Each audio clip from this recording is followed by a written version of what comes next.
Hey, I'm Lauren. Welcome to my YouTube channel. I'm going to be doing some makeup tutorials and product reviews, demonstrations, question and answer, any of those kind of videos. So if you want to see something specific, let me know in the comments below. And I'll put all my info down there, everything I use down there, how to get in touch with me, all of that good stuff. My eye look that I did today was with the Morphe 35p palette. It's the plum. I love cool tones. I'm like the only person in the world that's not obsessed with warm tones. So cool tones just work better with my skin, and I just love the way they look on me, and I love the way they look on other people. I really like it. It's really pretty. Everything's really pigmented, really smooth. Of course, the shimmery shades are going to give you a little bit more fallout than matte shades. So if you're scared of cool tones, then maybe this would be a palette for you to try, because it is really expensive and it has like every shade you ever need. But if you're like me and you love cool tones, then you have to get it. This might be a little bit too much for a lot of people.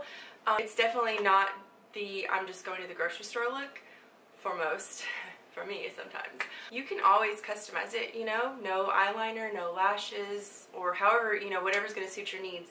My face makeup that I'm doing in the video, like the foundation, the contour, blush, that's my everyday. So if you want to see how I did this makeup look, then keep watching the video, and if you don't, then click the little X at the top up there or up there, okay?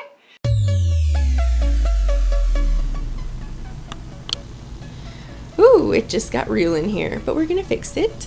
I'm gonna start with the Smashbox Photofinish Pore Minimizing Primer and the Urban Decay Anti-Aging Eye Primer. And I'm just gonna put that all over my face and then all over my eyelids, of course. And then I'm going to use the Loreal Infallible Pro Matte Foundation. My shade is in 102. It's the second to lightest shade possible. I'm gonna dot it all over my face, and I always use a damp beauty blender to do my foundation. The reason that I do that is because for me it just gives me the best, flawless, most just natural finish possible, as natural as you can get with foundation.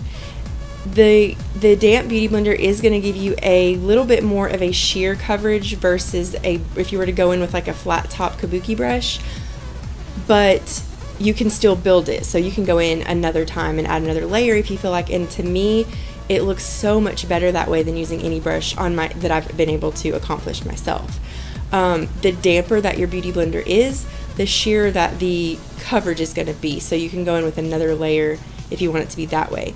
Or if you're using a thicker concealer or a thicker foundation, you can get it a little bit more damp, and that way it will be a little bit, you know, sheerer.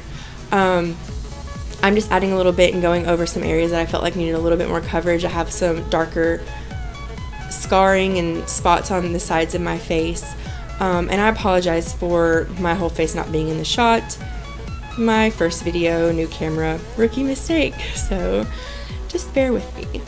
I'm about to put on some lip moisturizer, and this is the Best Damn Beauty lip mask. And by the way, I did my brows off camera because that would just make this video way too long. So after I do my brows, I like to go in with a concealer underneath, and this is the Maybelline Fit Me Concealer in the lightest shade possible that it comes in.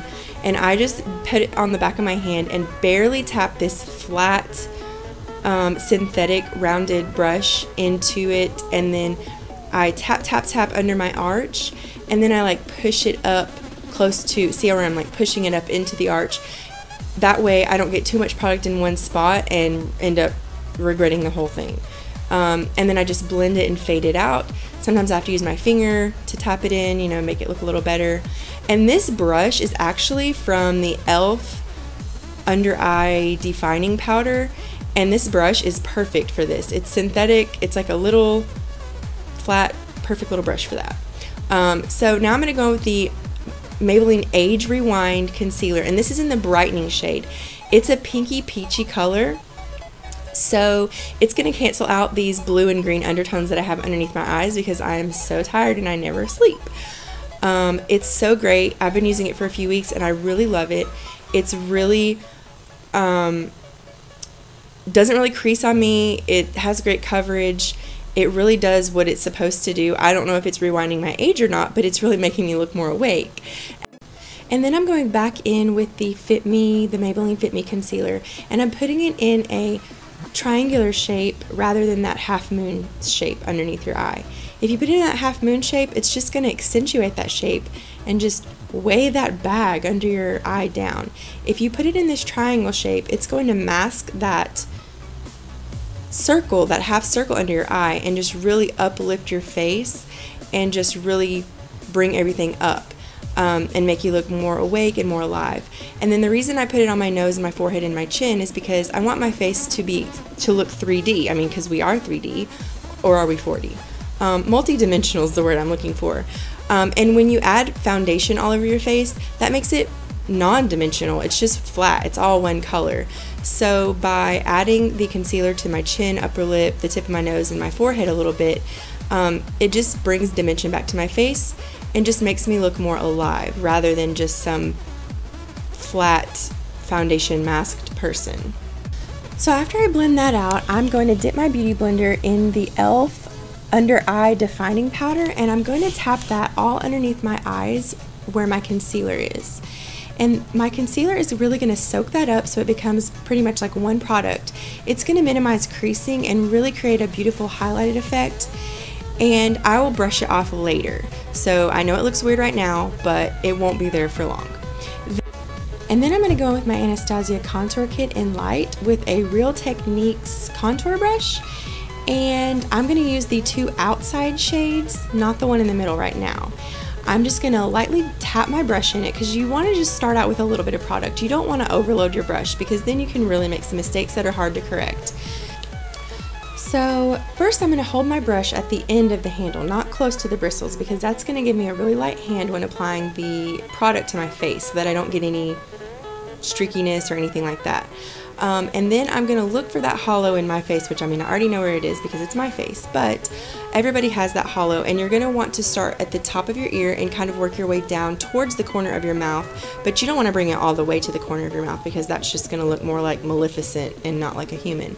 So you more so want to bring it out and kind of stop when your face starts rounding in.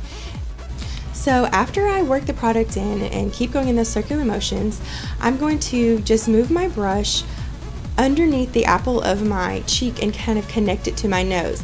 Now there's barely any product on my brush here. You don't want to start out there because that's going to look really scary. It's just after I worked it in on the rest of, the side of my face, the leftover product, I just sweep it down under my cheek and connect it to my nose just a few times. Don't work in that area a lot.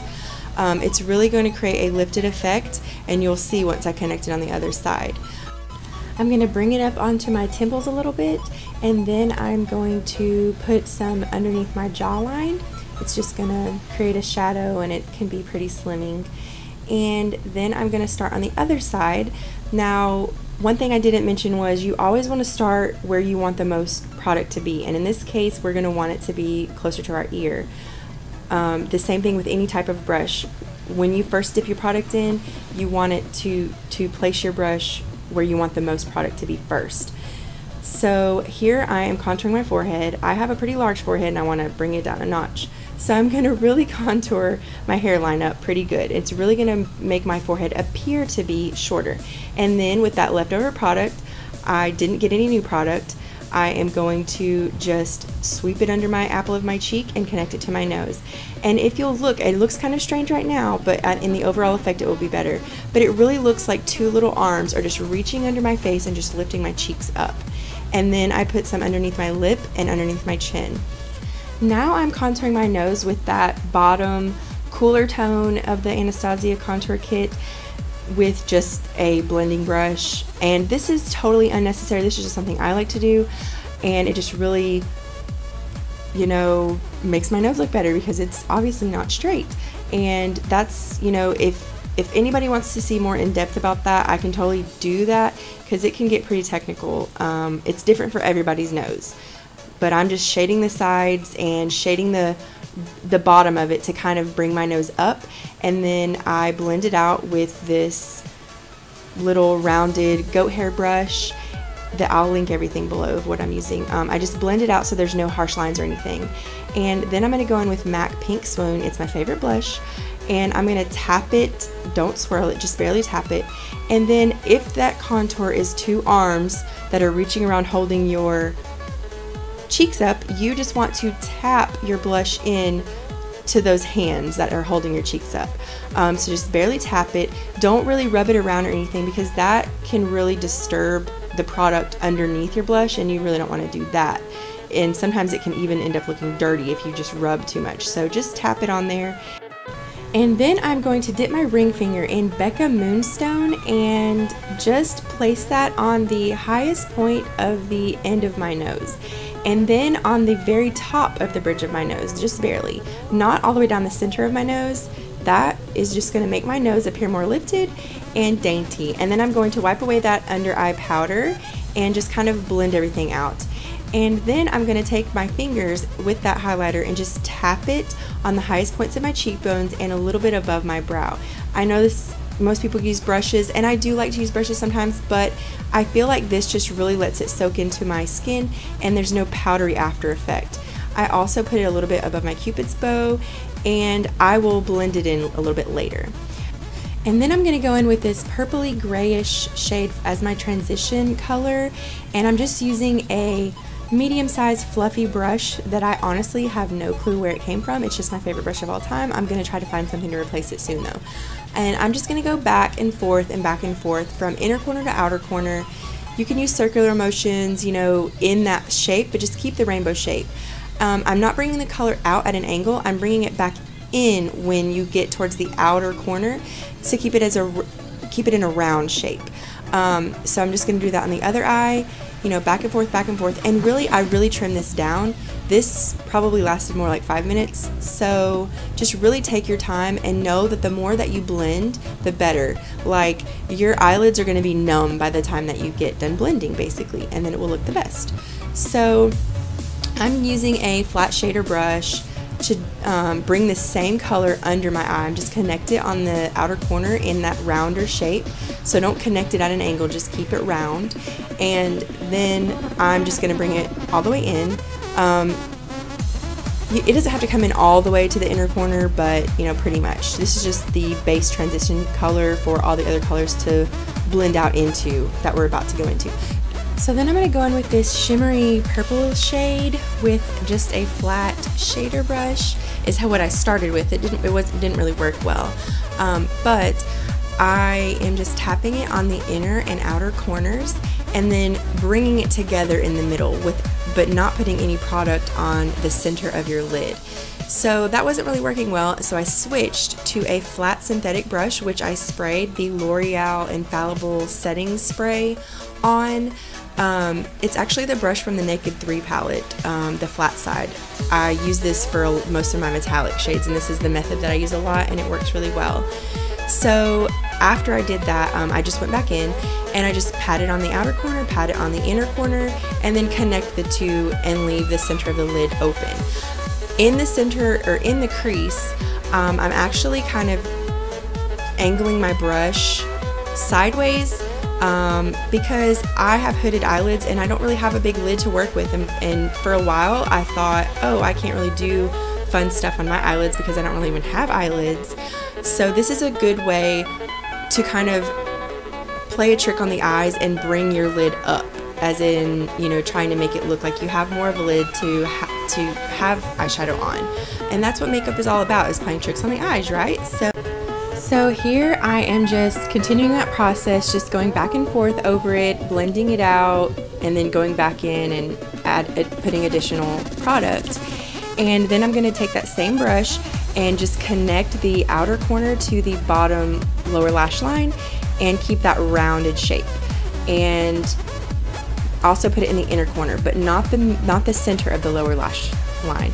Then I'm going to go in with this really shimmery, sparkly, silvery, lilac-y color, and I'm going to use that same method by spraying my brush and putting it on the center of the lid where I had that open area, and just bring it up into the edges of the other color. And then I'm going to take that same brush and just use it to put it also in the center of the lower lash line, and the light is really going to pick that up. Then I'm going to go in with a clean brush again and just buff out any edges that needed to be blended out so that it looks really seamless. And because I want to keep the focus on the color of the eye, I'm going to use a matte white for the highlight, and I'm just using that matte white color, and then I'm going to brush off any excess that fell down. Then I'm going in with this eggplant color to darken up the outer and inner corners, and I'm just using the same brush that I used to contour my nose with earlier because it was right in front of me. Any small blending type brush will work. I'm just patting it on and then connecting it in the middle slightly, and then I'll go back in with a lighter color on the center of my lid so it really pops, and I'll go back and forth with these steps a few times until I get the final look that I really want. And then I'm just blending it back out with the blending brush. I am applying some Rollerlash mascara because it's water resistant, and I normally have really bad transference of mascara, and so this is just the best one that I found so far, but it's really hard to get off.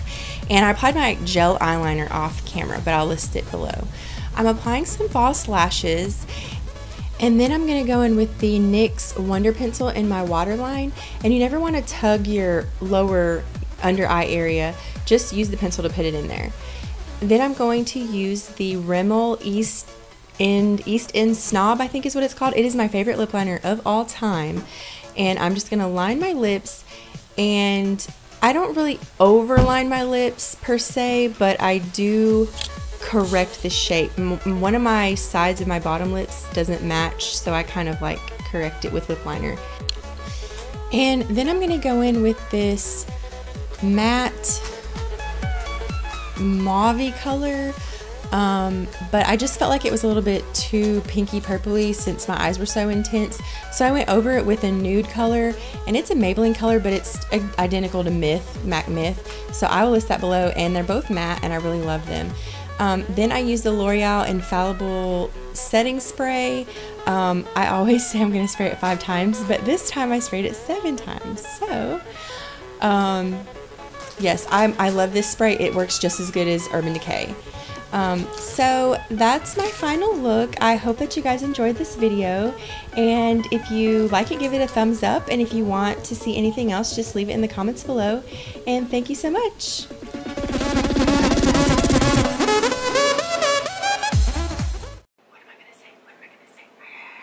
Last chance, okay? This is your last chance. Blah, blah, blah. Woo! Get it together. For real, last chance. For real, last chance. Okay. Blah, blah, blah. Isn't that what they say in drama? Peas and carrots. Da, da, da, da, da, da. That doesn't sound professional. God dang it. Learn how to speak. Sometimes I give myself the creeps. Get it together. Okay. This intro is gonna be too long. For real, for real, for real, for real, for real, last chance. Okay. Wah, wah, wah. Damn it. Damn you. For real, for real, for real, for real, for real, Bible, last chance. I'd rather eat glass than hear that song, 'cause I hate it.